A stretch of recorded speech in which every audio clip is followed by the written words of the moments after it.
In this video, I'm going to share 3 mistakes that are keeping your business stuck, small, and unable to get to the next level. The bad news is that many business owners are making these mistakes, which explains why so many businesses fail and why starting a business is linked to stress, anxiety, and even depression. There is good news though. If you fix these 3 things, it's going to boost the number of leads you've got coming in, which will in turn increase the number of clients that you convert, and that's going to increase the revenue that you're making.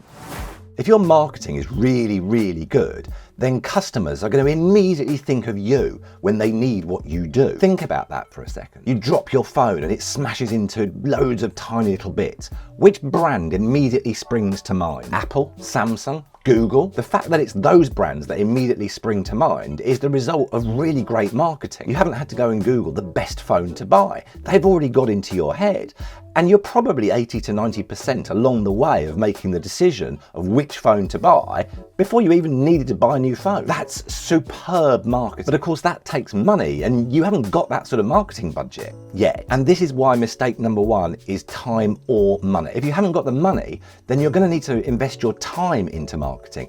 And most people don't. Most of the time that's because you don't know how to start marketing. And of course you haven't got the time. There's so many other really important things to do. So marketing gets pushed to the bottom of the list. And when you do find time, well, you don't know how to do marketing. So let me say this, find the time, because getting into people's heads to the extent that 80 to 90% of the decision to buy from you and not your competitors is already made, it's the difference between winning or losing. If you try to appeal to everybody, then you end up speaking to no one. This quote is so true, because if you're trying to speak to everybody, then your marketing messages will be so generic that no one will pay them any attention whatsoever. And attention is what you need. Eyeballs on your content is what you're after. But the right eyeball. Take us, for example. We want to speak to the owners and directors of small to medium-sized B2B UK-based businesses. All of our marketing is centered around these people, from which channel they're more likely to be on so that we don't produce content in the wrong places, like TikTok, for example. Sure, there might be a few owners and directors of small to medium-sized B2B UK-based businesses scrolling TikTok in the evening, but 2 things. There's probably not that many of them.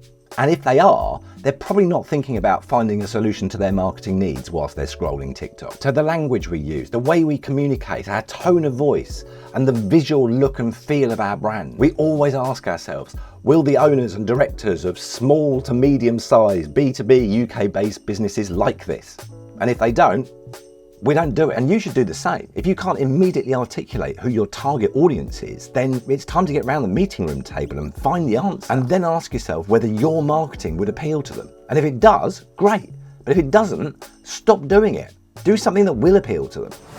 Marketing without a clear goal or a direction or an understanding of what you're doing and why is literally a recipe for disaster. If your marketing fails, you don't know what to fix to make it better. If it does work, you don't know why, so you can't replicate it. So many incredibly well-known businesses have failed because they weren't making data-driven decisions. They didn't track customer preferences or adjust their marketing based on performance data. And well, they're not here any longer. Blockbuster, Kodak, BlackBerry. So first of all, write down everything you're doing for marketing. LinkedIn posts, blogs, weekly newsletters. Write it all down and then work out how much time or money you're investing in those activities. And then try and work out how many sales or how much revenue or how many leads have been generated as a result of that activity. And then try and keep it up to date every week or every month, whatever suits your business. You can get a whole lot more sophisticated with it later, but at least you've now started to track what works and what doesn't work.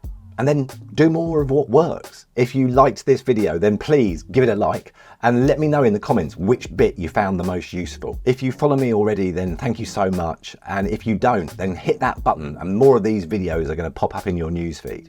See you on the next one.